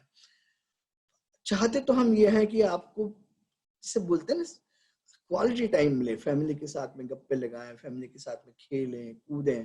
पर अनफॉर्चुनेटली इवन आज की परिस्थितियों में भी लोग बाग सब मोबाइल में घुस के रह गए। अब ये सवाल आता है कि करना क्या है, कैसे केयर करें अपनी फैमिली की। अभी ये कोई लॉकडाउन खुला है पर पूरा नहीं खुला है। मैं क्या करूं, क्या ऐसी हालत में फैमिली के लिए कैसे केयर करूं? अभी जैसे मैंने पहले भी बात की थी, बीमारी जो है ना ओल्ड एज में ज्यादा परेशान करती है, यंग एज में परेशान कम करती है। तो सबसे पहले हम केयर करें बड़े लोगों की। अक्सर होता यह है कि मेरे हॉस्पिटल में देखता हूँ बच्चा बीमार है तो दादा दादी लेके आते हैं। पापा तो बेचारे काम गए हुए हैं, मम्मी भी आजकल बिजी रहती हैं कई बार। तो कौन लेके आया? दादा दादी हॉस्पिटल में लेके आए। बड़ा डर लग रहा है, डॉक्टर साहब देखिए ना, इसको कोविड तो नहीं है। मुझे उनको समझाना पड़ता है कि भाई देखो, अगर कोविड इस बच्चे को होगा ना तो पता ही नहीं चलेगा, बड़े आराम से अच्छा हो जाएगा। पर कोविड आपको होगा तो बड़ी तकलीफ होगी। तो मेहरबानी करके अभी आने वाले कुछ साल तक, मैं महीने की बात नहीं कर रहा हूँ, साल की बात कर रहा हूँ, दादा दादी, नाना नानी, बड़े घर के जो एल्डरली हैं, बच्चों को लेके हॉस्पिटल ना आए, क्लिनिक नहीं आए, और ना हॉस्पिटल जाए आप। अगर कोई अपने यहाँ ट्रेडिशन है, कोई बीमार पड़ा उसको देखने के लिए हॉस्पिटल जाते हैं, वो भी बंद कर दीजिए। सिटीजन, अभी सिटीजन, सीनियर सिटीजन हैं, फ्री बैठे हुए हैं, भाई चलो दवाइयाँ लेके चलो, फार्मेसी में से दवा लेके आ जाओ, जो है वेजिटेबल्स लेके आ जाओ, मिल्क लेके आ जाओ। ये छोटे मोटे काम हमारे घर के सीनियर सिटीजन करते हैं, विलिंगली करते हैं। मतलब ऐसा नहीं कि उनके ऊपर कोई प्रेशर है, करते हैं। पर अभी की जो परिस्थितियां हैं, उन परिस्थितियों में हमको इनको बचा के रखने का है, इनको इन चीजों से दूर रखने का है। और फिर मैं कह रहा हूँ, ये लॉकडाउन तक नहीं, आने वाले 1-2 साल तक हमको इस सारी बातों का ध्यान रखना है। क्यों? मैं अभी आगे आता हूँ। टीवी ने बहुत परेशान करके रखा हुआ है। रोज सुबह से लेकर शाम तक कोरोना कोरोना कोरोना, दिमाग खराब हो जाता है। बहुत सारी और अच्छी अच्छी चीजें हैं, अच्छा म्यूजिक है, उसमें ध्यान लगाओ, वो करो, कुछ कंस्ट्रक्टिव चीज करो। और देखना भी है तो एक आध बार देखा, बंद कर दिया। सुबह से लेकर शाम तक कोरोना की न्यूज देखना बंद कर। मैं खास सीनियर सिटीजन कह रहा हूँ, जिससे उनके अंदर अननेसेसरी पैनिक नहीं है। दूसरा एक इंपॉर्टेंट चीज है कि आपका रूटीन मेंटेन रखो। अभी क्या हो गया है कि घर में सब बैठे हुए हैं, रात को 12 बजे तक गप्पे चल रही है, 1 बजे तक गप्पे चल रही है, सोने का टाइम नहीं है, खाने का कुछ टाइम नहीं है, सुबह उठ रहे हैं 9 बजे तक, 10 बजे तक। ये सारी चीजें भी ठीक नहीं है। एडिक्वेट स्लीप बहुत जरूरी है। एडिक्वेट स्लीप से आपकी इम्यूनिटी बढ़ती है। अच्छा खाओ। घर में जो है सब खाली बैठे हुए हैं, भैया आज जरा भजिया बना दो, आज ये बना दो, आज वो बना दो, ये चीज भी गलत है। आपको न्यूट्रिशियस फूड लेना चाहिए। और हाँ, जानता हूं बाहर आप नहीं निकल सकते हो, निकलना भी चाहिए। फिजिकल एक्टिविटी कुछ ना कुछ आपको चालू रखना चाहिए। सीनियर सिटीजन है, ओके, आप थोड़ा हल्का फुल्का चल फिर सकते हैं, घर के अंदर चल फिर सकते हैं, जीने चढ़ना उतरना अच्छी एक्सरसाइज है, योगा कर सकते हैं। कुछ ना कुछ फिजिकल एक्टिविटी में इन्वॉल्व रहिए। यंग पेरेंट्स, उनका भी सारा रूटीन जो है डिस्टर्ब हो गया, उनके लिए भी यही बातें लागू होती हैं। रूटीन आपका मेंटेन रखिएगा, अदरवाइज प्रॉब्लम होनी है। तो physical activity, adequate sleep, nutritious food, ये सब किसी के लिए जरूरी है। ये जो एज ग्रुप है वो इमोशनली भी बड़ा डिस्टर्ब हुआ है। कुछ लोगों के धंधा पानी बैठ गया, कुछ लोगों की दुकानें बंद हो गई, जो डे टू डे वर्कर्स हैं वो बेचारे बहुत परेशान हो गए हैं। तो इमोशनल प्रॉब्लम्स भी बहुत हैं। अभी ऐसी हालत में, जैसे मैंने पहले बताया, लेडीज अकेली पड़ गई हैं नेचुरली। अभी मैंने मेरे घर के अंदर बड़ा अच्छा एक टेरेस गार्डन है, मैं रोज उसमें बैठ के चाय पीता था, पर मैंने आज तक कभी उसमें पानी नहीं डाला था किसी गमले में, कभी नहीं देखा था कि वो पेड़ कैसे उगते हैं। अभी मेरी वाइफ कब तक अकेला काम करेगी, मैंने उसको हेल्प करना चालू किया, फिजिकल एक्टिविटी भी हो गई उससे। तो ये सारी चीजें जरूरी है, हमको एक दूसरे को कोऑपरेट करने का है। अभी आने वाले दिनों में सर्वेंट्स की प्रॉब्लम रहने वाली है। हो सकता है लॉकडाउन अभी खुला है, बाद में फिर से लग सके। तो ये सारी बातों का हमको ध्यान रखने का है। लोग आप पूछते हैं बच्चों का क्या, मैंने जैसे पहले बताया, as a child specialist I am happy, मुझे कोई प्रॉब्लम नहीं है। बच्चे बड़े इजीली ठीक हो जाने वाले हैं, पर हर बच्चे को टाइमली वैक्सीनेशन की जरूरत होती है। उनका जो स्केड्यूल रहता है, 1.5 महीने पे टीका लगना है, 2.5 महीने पे, 3.5 महीने पे, अब ये सारा सिस्टम ही हो गया है। अब लोग बाग जो है बहुत, अभी गवर्नमेंट ने बहुत अच्छा सिस्टम क्रिएट किया हुआ है। गवर्नमेंट के जो सेंटर्स हैं ना, कॉर्पोरेशन के खास करके, उनमें सब में बहुत अच्छे अच्छे वैक्सीन मिलने लगे। पर अभी प्रॉब्लम क्या हुआ कि वहां पे जाने लोग डरते हैं कि भाई वो उमरवाड़ा सेंटर है, वहां पे नहीं जाएंगे, वहां पे तो कोविड का पेशेंट हो सकता है। डॉक्टर विकास देसाई ने बहुत अच्छा एक स्टेप लिया है। उन्होंने पब्लिक प्राइवेट पार्टनरशिप की है, और वो जो लोग हैं, जो कॉर्पोरेशन का स्टाफ है, जो उमरवाड़ा में वैक्सीन दे रहा था, उनको मैं मेरी क्लिनिक में बुला लिया है, मेरी क्लिनिक के थ्रू वो वैक्सीन दे रहे हैं। तो मेरा जो एसोसिएशन है, जिसे हम स्पेक्ट का एसोसिएशन बोलते हैं, कॉर्पोरेशन के साथ मिलकर डॉक्टर विकास देसाई ने एक बहुत अच्छे स्टेप लिया है, और उसमें इस तरह से हम वैक्सीनेशन दे रहे हैं। तो आपके बच्चों को वैक्सीन लगवाइए। वैक्सीन के लिए स्पेसिफिक आपको अपॉइंटमेंट लेनी है, वो मैं आपको अभी 1-2 मिनट में बताता हूँ। ट्रीटमेंट बेहद जरूरी है। मेरे बच्चे को बुखार आ रहा है, आप जो है फोन पे दवा लिखा दीजिएगा, ठीक है, मैंने दवा लिख दी। 1 दिन, 2 दिन, तीसरे दिन जो है बच्चे को हो सकता है निमोनिया हो सकता है टाइफाइड हो। बड़ा मुश्किल होता है किसी भी डॉक्टर को सिर्फ फोन पे बात करके ट्रीटमेंट करना। तो टाइमली ट्रीटमेंट उतनी ही जरूरी है। कोविड हो कि ना हो, निमोनिया में भी आपका बच्चा परेशान हो सकता है, टाइफाइड में आपका बच्चा परेशान होगा। अभी लास्ट वीक की बात है, एक डॉक्टर थी, खुद न्यूरोलॉजिस्ट, उनके बच्चों को कुछ यूरिन में इन्फेक्शन था, तीसरे दिन उसको कन्वर्शन आ गया, 2 दिन तक घर में पड़े रहे, उनके पीडियाट्रिशियन से बात नहीं की। तो ये भी नहीं करें। अगर आपको लगता है कि आपका बच्चा बीमार है, आपके डॉक्टर से बात करिएगा, अपॉइंटमेंट लीजिएगा। हम लोग भी अपनी तरफ से पूरी पूरी प्रिकॉशन ले रहे हैं कि आपके बच्चों को किस तरह से कोविड से बचा के रखा जाए, और उसके साथ में वैक्सीनेशन भी दें और ट्रीटमेंट भी दें।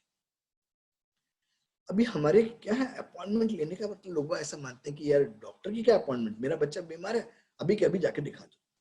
अब ऐसे 5 लोग आ गए तो वो 5 लोगों के साथ में 2-3 अटेंडेंट होंगे, तो वो डॉक्टर के क्लिनिक में जगह कहाँ है? इतने सारे लोग अगर साथ में आ जाएंगे और किसी बड़े इंसान को उसके सांस में कोविड है तो सबको फैलेगा। तो आपको क्या करने का है कि प्लीज समझने की कोशिश करिएगा, अपॉइंटमेंट लीजिए। अपॉइंटमेंट मांगिएगा कि मुझे इस टाइम की अपॉइंटमेंट दे दीजिए। अभी डॉक्टर फुल जो है सुबह शाम काम करना चालू करती है, मैंने भी सुबह शाम मैं काम कर रहा हूँ, अपॉइंटमेंट दे रहा हूँ। बहुत ज्यादा पेशेंट नहीं है, पर अपॉइंटमेंट से अगर आप आएंगे तो हम कोशिश करेंगे कि उस आपको ज्यादा भीड़ भाड़ में ना बिठाए, लंबे समय तक ना बिठाए। भगवान प्लीज, सिर्फ 2 लोग हॉस्पिटल में, 5-5, 6-6 लोग हॉस्पिटल में आ रहे हैं, दादा दादी भी आ गए, ये भी आ गए, ये सब बंद हो जाना चाहिए। और अभी की हालत में हम लोग कोशिश ये कर रहे हैं कि भाई एक ही आदमी को कंसल्टिंग रूम में एक बार में आने दें, मम्मी या पापा दोनों में से कोई भी आ जाए। बाद में जो आदमी बात करना चाहता है उसको दूसरे को नीचे बैठ के दूसरे आदमी से बात कर ले। मास्क पहन के अच्छी तरह से, जैसे मैंने पहले बताया आपको, आपका नाक ढक के आए, आपका मुंह ढक के आए, अच्छी तरह से मास्क लगा के अंदर आए। मेरा स्टाफ पूरा मास्क लगा के रहेगा, कोई भी बिना मास्क के नहीं होगा। आपको अच्छी तरह से आप मास्क में होंगे, मेरा स्टाफ मास्क में होगा, बाकी जो पेशेंट हैं उनके रिलेटिव मास्क में होंगे, आपको बीमारी लगने के चांसेस एकदम कम हो जाएंगे। अपने साथ में एक बेडशीट लेके आ जाए, आई मीन टेबल स्प्रेड। मेरे यहाँ बहुत अच्छी अच्छी शीट थी, पर क्या होता है हर पेशेंट के लिए मैं नई शीट नहीं यूज कर सकता, तो बेहतर यह है कि अपनी शीट लेके आए, बच्चे को उस पर सुलाए, अपनी शीट वापस ले जाए, धो डालें। एक हाथ अपने साथ में टॉय लेके आ जाए प्लास्टिक का, बच्चा उससे खेलेगा। मेरे पास में बहुत सारे टॉयज रहते हैं, पर अभी की सिचुएशन में वो टॉयज मैं नहीं चाहता हूँ कि एक टॉय दूसरे बच्चे को दिया जाए, तो ये सारी प्रिकॉशंस मैं अभी रखना चाहता हूँ। तो आप अपने पास के 1-2 टॉयज लेके आए, जिससे अगर बच्चा रो रहा हो तो उसको आप टॉय दिखा सकें। जहां भी आप हैं बैठे हैं वहां पे जितना बने आजू बाजू के सरफेस को कम से कम टच करने की कोशिश। अगर टच होता है तो आपके हाथ सैनिटाइज कर लीजिए। हाँ, मेरी क्लिनिक में जो भी आदमी आ रहा है, जो भी एंटर कर रहा है, उसने हाथ सैनिटाइज करने के हैं। वो मेरी क्लिनिक छोड़ के बाहर जाएगा तो भी उसने हाथ सैनिटाइज करने के हैं। ये सुविधा मेरे पास में है। और अगर आप किसी क्लिनिक में जाते हैं वहां पे ये सुविधा नहीं है तो डॉक्टर से रिक्वेस्ट कर लीजिएगा कि डॉक्टर साहब प्लीज ये आपके पास में सुविधा खड़ी कर दीजिए, जिससे आप जब क्लिनिक के अंदर घुसे, सपोज आपको वायरस लगता है तो आप बाहर जाएं, वो वायरस बाहर ना लेके जाएं। बाहर से अगर आप आ रहे हैं आपके हाथ में वायरस है, वो क्लिनिक में नहीं आए।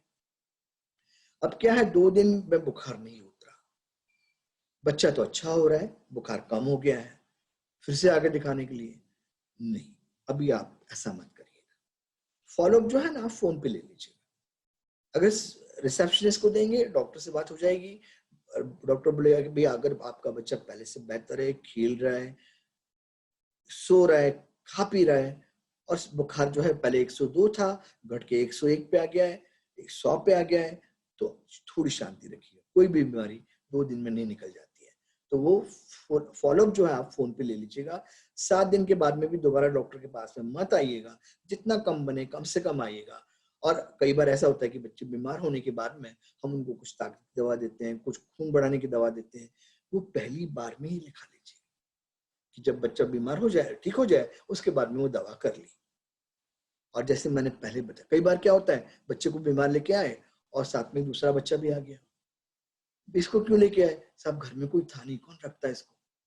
अब ये जो बच्चा है, जो हेल्दी बच्चा है, जो बीमार बच्चा है, उसको तो आपको लाना ही पड़े, कोई चॉइस ही नहीं है। पर एक हेल्दी बच्चा और ग्रैंड पेरेंट्स, जैसे मैंने पहले भी बताया था, मैं फिर से एम्फेसिस करना चाहूंगा, उनको क्लिनिक के अंदर नहीं लाए। अगर आप लाते भी हैं तो कुछ ऐसी व्यवस्था रखें कि क्लिनिक के बाहर रखें। अगर सपोज आप देखते हैं कि मेरी क्लिनिक के अंदर भीड़ भाड़ है तो प्लीज कुछ देर के लिए वेट कर लीजिएगा, बाहर हट कर। अरे हम एयरपोर्ट पे नहीं वेट करते हैं क्या? कई बार ऐसा होता है कि बहुत ज्यादा गर्दी हो तो भैया आप उधर खड़े रहो, यहाँ पे मत आओ, मान लेते हैं ना, तो क्लिनिक में भी मान लीजिए, थोड़ी देर के लिए बाहर खड़े हो जाइए। बाहर का वातावरण क्लिनिक के वातावरण से ज्यादा सेफ है। सबसे ज्यादा इन्फेक्शन जो होते हैं क्लिनिक के वातावरण में होते हैं, तो वहां पे आप कम से कम लोग जाए, कम से कम समय के लिए रहें, इन बातों का ध्यान रखिएगा। अक्सर ये सवाल आता है कि हम इम्यूनिटी कैसे बढ़ाएं, क्या करें। बहुत सारी जो है, कोई होम्योपैथिक दवा खिला रहा है, कोई काढ़ा खिला रहा है, मुझे उससे ऑब्जेक्शन तो नहीं है, पर उनके बारे में मुझे जानकारी नहीं है। तो मैं अपनी जानकारी के बेसिस के ऊपर कुछ चीजें तो बताना चाहूंगा। ये 2-3 चीजें जो हैं, जिंक, विटामिन डी और विटामिन सी, इससे जरूर फायदा होना है। इसमें से जिंक तो बहुत ही जरूरी है। जिंक से वायरस जो है उसका ग्रोथ ही कम हो जाता है, मतलब ये जो कोविड का वायरस है उसका ही ग्रोथ कम हो जाता है। तो आप जिंक लेना चालू करें। पर जिंक खाने से भी लिया जा सकता है, दवा की जरूरत नहीं है। कैसे जिंक लेंगे आप? आपने चीज खा लिया, आपने नट्स खा लिए, कैश्यू नट है, आलमंड्स है, इन पूरी मात्रा में जिंक मिल जाता है। आपने जो है सीड्स खा ली, वाटरमेलन सीड है, पंपकिन सीड है, उसमें पूरी मात्रा में जिंक होता है। तो ये चीजें खाने में बढ़ा लें, टेस्टी भी होती है खाने में। मिल्क है, योगर्ट है, इन चीजों से भी बढ़ता है। और हाँ, बच्चों के लिए एक बड़ी अच्छी चीज है, चॉकलेट से भी जिंक बढ़ता है। तो आप चॉकलेट भी बच्चों को दे सकते हैं, अगर अच्छी क्वालिटी की चॉकलेट है वो, तो मिल्क चॉकलेट से जिंक की मात्रा बढ़ती है। तो जिंक बहुत जरूरी है। अपने दिमाग में गांठ बांध लें कि इन चीजों में से रोज कम से कम 2 चीजें मैंने खानी है। या तो नट्स खाने हैं, या सीड्स खाने हैं, मिल्क प्रोडक्ट खाने हैं, चीज खाने हैं। जो नॉनवेज खाते हैं वो चिकन खा सकते हैं, मीट खा सकते हैं, फिश खा सकते हैं, उनको प्रॉब्लम नहीं है। पर वेजिटेरियन डाइट में भी पूरी मात्रा में जिंक मिल सकता है। फिर आ गया कि भाई ये जो हमारी दादी माँ के नुस्खे रहे हैं, अदरक, जिंजर और तुलसी और ये वो, बहुत अच्छी चीजें, कोई बुराई नहीं है उसमें। इन सारी चीजों में एक सत्व है जिसे कुर्कुमिन बोलते हैं।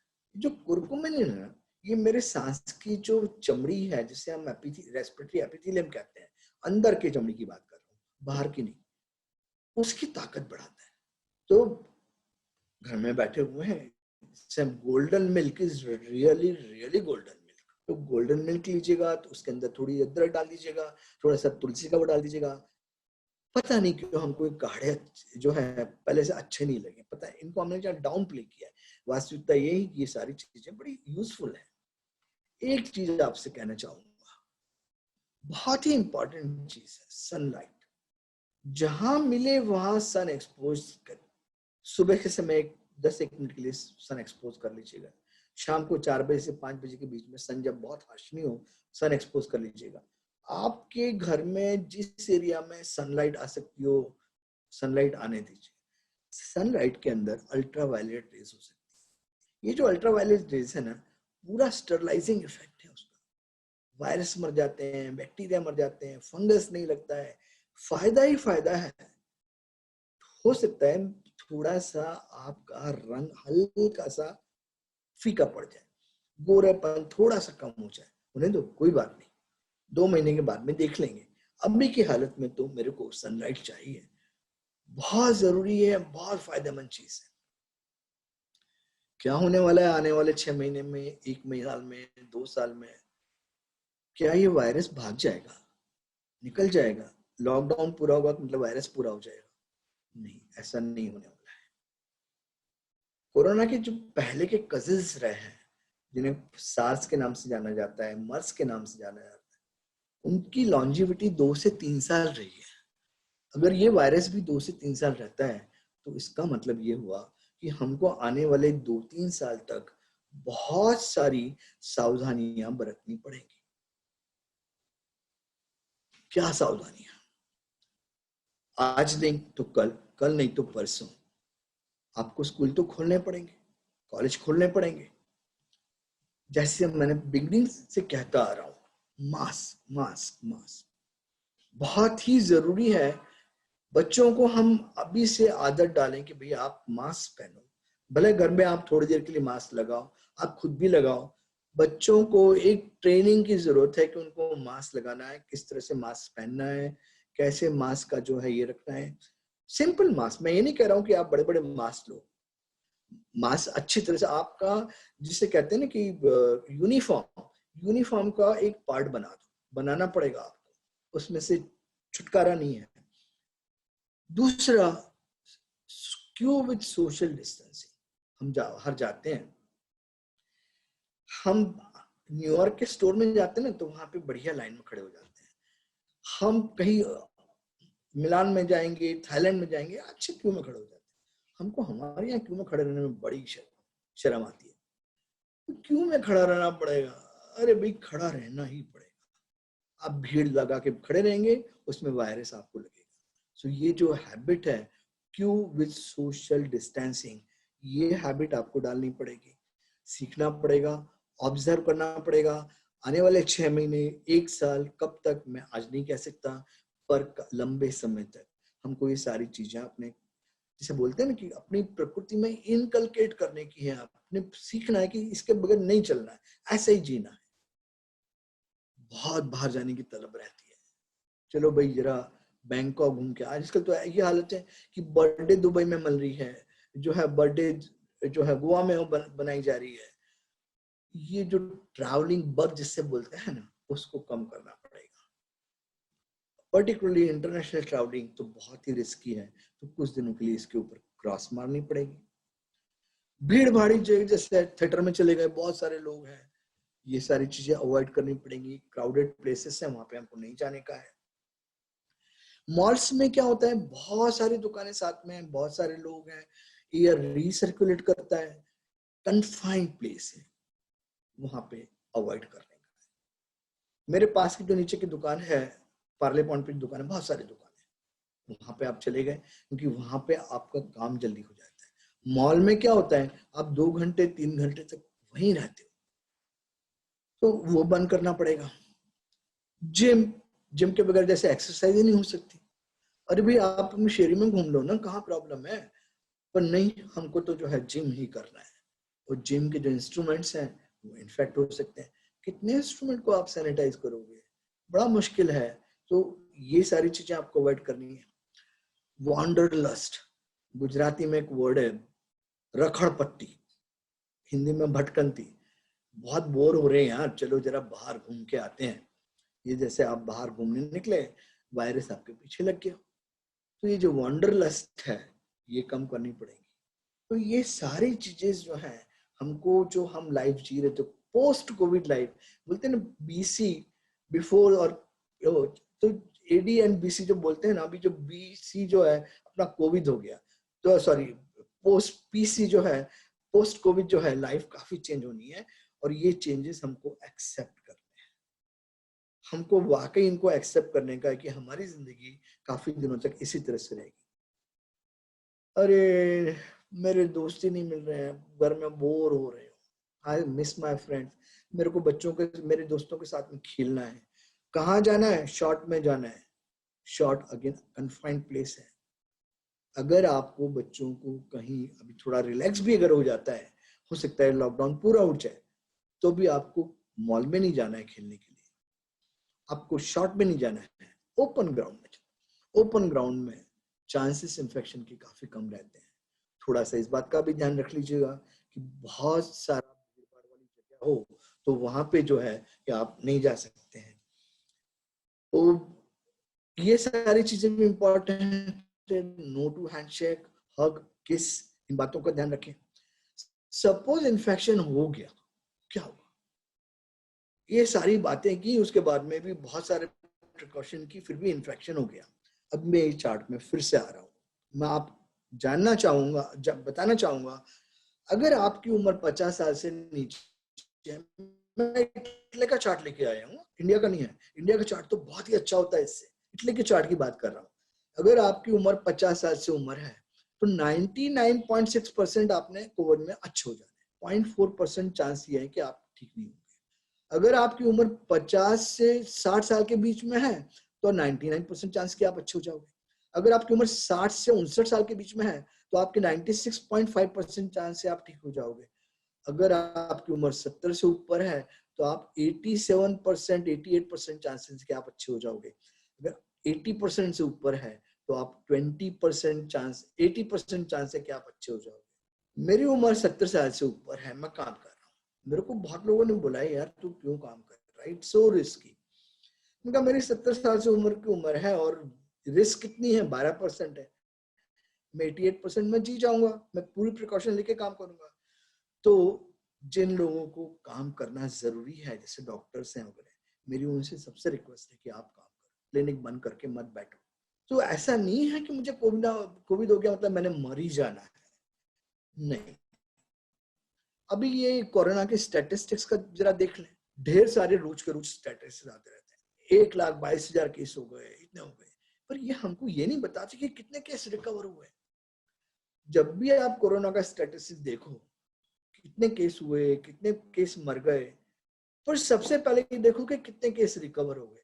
अभी ये जो है ना टोटल, अभी तक हमारे देश में 1,20,000 कुछ केस हुए हैं, उसमें से 55,000 केस का मतलब वो या तो ठीक हो गए हैं या उनकी डेथ हुई है। उसमें से 51,000 ठीक हो गए हैं, 52,000 आदर, और सिर्फ जो है 7% डेथ है, 90% 3% तो अच्छे हो चुके हैं। और मैं गारंटी दे रहा हूँ आपको, जैसे जैसे हम कोरोना का एंड के नजदीक आएंगे ना, तो ये 7% घट के 2% पे आ जाने वाला है, 3% पे आ जाने वाला है। तो ये जो स्टेटस अगर मैं देखना भी है ना, तो सबसे पहले मेरे को ये स्टेटस देख, रोज सूरत का स्टैटिक आता है कि इतने पेशेंट जो है नया निकले, इतने पेशेंट, एक हाथ दो पेशेंट उसमें से डेथ होती है। पर मुझे किस स्टैटिस्टिक में इंटरेस्ट है कि वो जो केस निकले उसमें से कितने आईसीयू के पेशेंट हैं। मेरे को क्या करने का एसिम्प्टोमेटिक केस से, माइल्ड केस से, वो तो वैसे ही ठीक हो जाने वाले हैं, कोई दवा लूं ना लूं वो ठीक हो जाने वाले हैं। और उसमें खास करके जो है 7% जो केस है, सॉरी, जो रिकवरी रेट है वो मेरा बहुत अच्छा है, तो मुझे कोई डरने की बात ही नहीं है। ये जो कोरोना का है बहुत बड़ा डर, बहुत बीमारी खराब है, कोई शक नहीं है इसमें, पूरे वर्ल्ड को एंगल्फ किया हुआ है, इसमें भी कोई शक नहीं है। पर जो डर, पैनिक, कंफ्यूजन, उसकी वजह से हमने कोरोना को बहुत बड़ा बना दिया है, लिमिट के बाहर। मैं ये नहीं कह रहा हूँ कि आपने प्रिकॉशन नहीं लेनी है, पूरे पूरे प्रिकॉशन लेनी है, और प्रिकॉशन मैं आपको अच्छी तरह से बता चुका हूँ। खास करके मास्किंग, बाहर निकले ना, अगर आप किसी ऐसे इंसान को देखते हैं कि उसने मास्क भी नहीं पहना है, उसको बोलिए कि आप मास्क पहनिए। आपको ये सोशल रिस्पॉन्सिबिलिटी लेनी पड़ेगी, आपको कोरोना वॉरियर बनना पड़ेगा। अगर आपके ऑफिस में कोई बिना मास्क का आता है, नहीं एंटरटेन करिए उसको कि आप बाहर जाओ, मास्क पहनोगे तो ही अंदर आओगे, नहीं तो नहीं आओगे। हमको थोड़ा रफ बनना पड़ेगा, उनको सिखाना पड़ेगा। तो पर तुम अगर सारी प्रिकॉशन लेते हैं तो कोरोना का पैनिक इतना बड़ा पैनिक नहीं है, उसमें से बचा जा सकता है। अभी इशू क्या है, कोरोना के जीन्स है और मेरा ब्रेन है, ह्यूमन ब्रेन। वर्ल्ड में सबसे कोई इवॉल्व चीज है तो ह्यूमन ब्रेन है, और मेरा ब्रेन इतना पावरफुल है कि कोरोना तो क्या, ऐसी बहुत सारी चीजों को मैं पहले टैकल कर चुका हूँ। किसी जमाने में कॉलेरा से डेथ होती थी, किसी जमाने में प्लेग से डेथ होती थी, किसी जमाने से फ्लू से डेथ होती थी, उन सब चीजों से मैं बाहर निकला हूँ। आज कोरोना से है, कोरोना से भी बाहर निकलूंगा। सो दोस्तों, खूब सारी प्रिकॉशन लो, बहुत अच्छे अच्छे प्रिकॉशन लो, अपनी लाइफ स्टाइल चेंज करो। पोस्ट कोविड जो मैंने लाइफ स्टाइल बताई है वो ऑब्जर्व करो, पर प्लीज कीप काम। एक लंबी सांस हो गई मतलब मेरे को सांस की बीमारी हो गई, कोरोना हो गया, नो, वो पैनिक की जरूरत नहीं है, आप अच्छे हो गए। हाँ, बीमारी बड़ी है, कोई सवाल नहीं उठता, पर प्रिकॉशन के साथ में हम ये बीमारी को भी हराएंगे, डेफिनेटली हराएंगे। सो मेरी आप सब लोगों से रिक्वेस्ट है कि जो प्रिकॉशन अब मैंने अभी डिस्कस की है, वो सारी प्रिकॉशन का ध्यान रखते हुए शांति रखिए, पैनिक की जरूरत नहीं है। अगर कोरोना होता है तो भी उसमें से ठीक होने के चांसेस पूरे पूरे हैं। मेरा टॉक ऑलमोस्ट पूरा हो गया है। मुझे एक अपॉर्चुनिटी देने के लिए केकुल पटेल, मिलेनियम स्कूल और आप सब लोगों का बहुत बहुत धन्यवाद। सोच रहा हूँ, समझ रहा हूँ, जो आपने मुझे सुना है, थोड़ा सा उसको समझने की कोशिश करिएगा। और मैं समझता हूँ कि अगर आप वो चीज़ों का ध्यान रखेंगे तो ये बीमारी, इसके ऊपर भी हम कुछ दिन के अंदर आराम से we can overpower it, we can win over it, तो प्रॉब्लम निकल जाएगा। अगर कुछ क्वेश्चंस हैं तो उनका जवाब देने के लिए मैं बैठा हुआ हूँ। जो भी आपके क्वेश्चंस हैं please. Okay. I think you can stop sharing the screen so then everyone will be able to see you. Thank you. So I had in fact noted down a lot of questions, and I think as the talk progressed, you have more or less addressed everything. But I'll have a couple of things that probably I can still look at and ask. Uh, Somebody has asked regarding the vaccination for coronavirus, and they are sharing that it is very expensive, and that is the reason why people are avoiding testing. So, that is going to be a risky affair when people don't go for testing, and suppose if they are positive, so they are going to spread the infection. So, is this the fact, or this is again a rumor? When you're talking of vaccine or you're talking of testing? Testing. Testing. I know testing is actually testing जो है ना, it is not in our hand. Testing is done only by government agencies.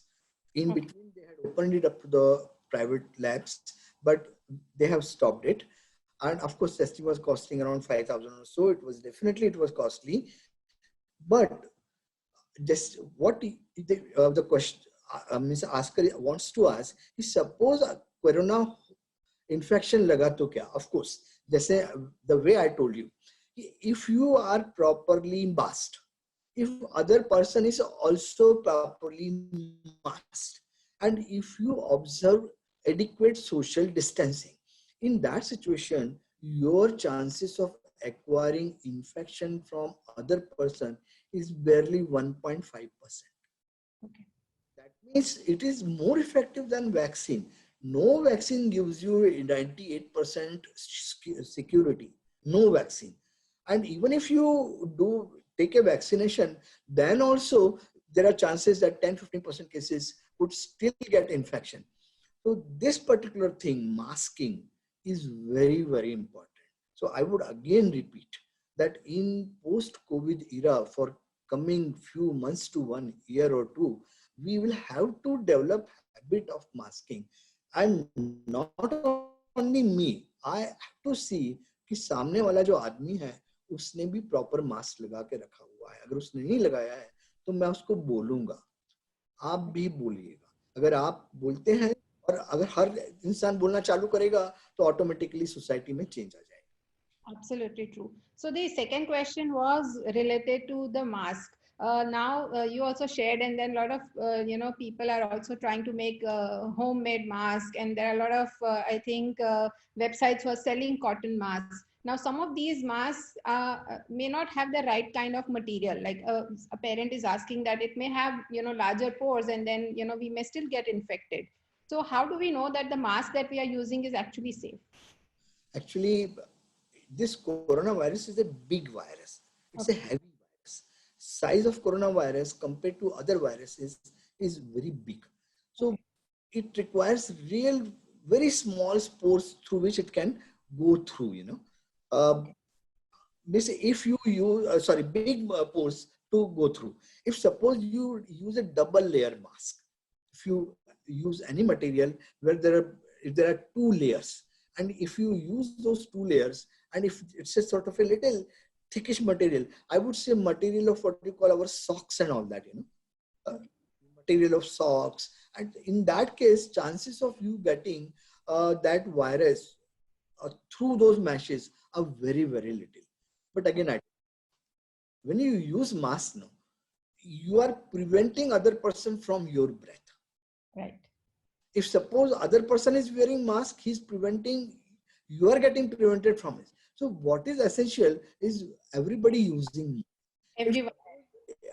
Even if suppose quality is not that good, but everybody is in mask, in that situation, chances of virus spreading in environment is very, very little.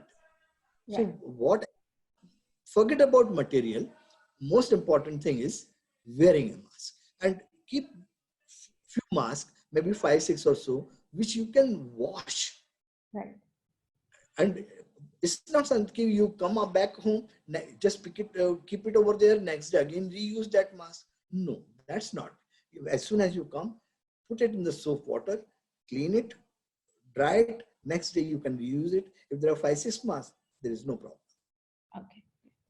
All right. And then I think we'll take this last question, which probably we haven't covered. I think the guidelines were very much there, but it's a specific question. So the parent is asking that now that the lockdown is open and everybody is tired, so the maids have started coming, to our homes. Till now, we were in the house, and now the maid is coming in and going out. We are still at home, but then this maid is going to 3, 4 different homes.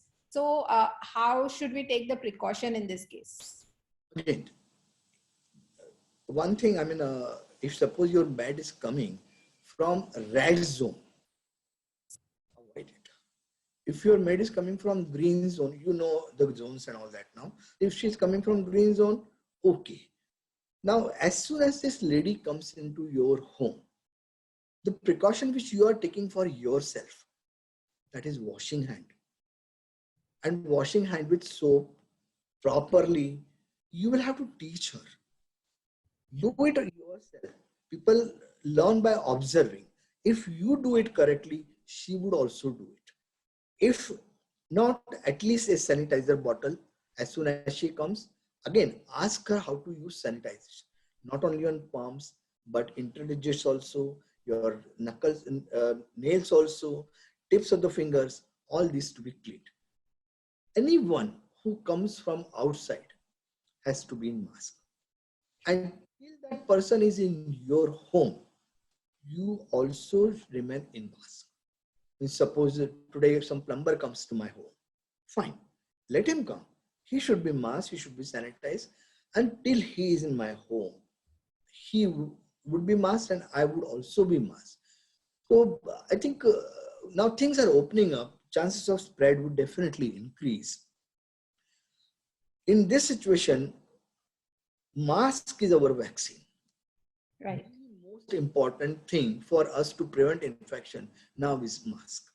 And of course, if suppose somebody has come in your home, okay, that's little social distancing, sort of a 6 feet difference that has to be maintained. Right. So I think we've covered more or less all the questions because I think your presentation was amazingly informative and very well planned.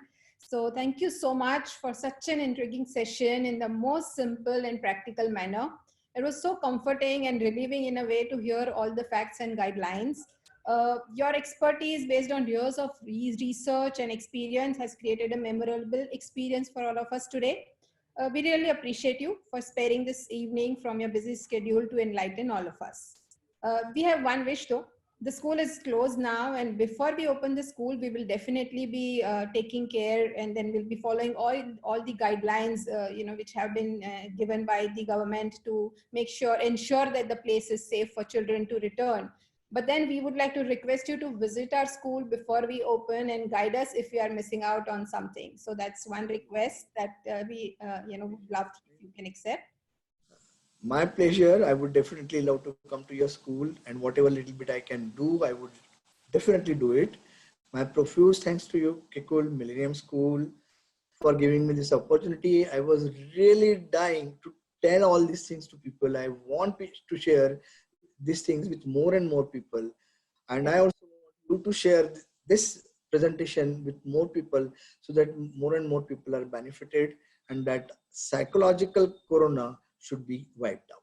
Absolutely, the correct word that you use, psychological corona. So I'm sure the parents who have attended today will be having a little better good night's sleep, and they'll wake up with a little fresh experience. And I'm sure they will also share with their families and friends about the facts. So thank you everyone for being with us today. We value your presence, and please do fill up the feedback form, which you'll see after you log out of the screen. That will help us in planning our future episodes. Thank you so much, Dr. Kapse, once again.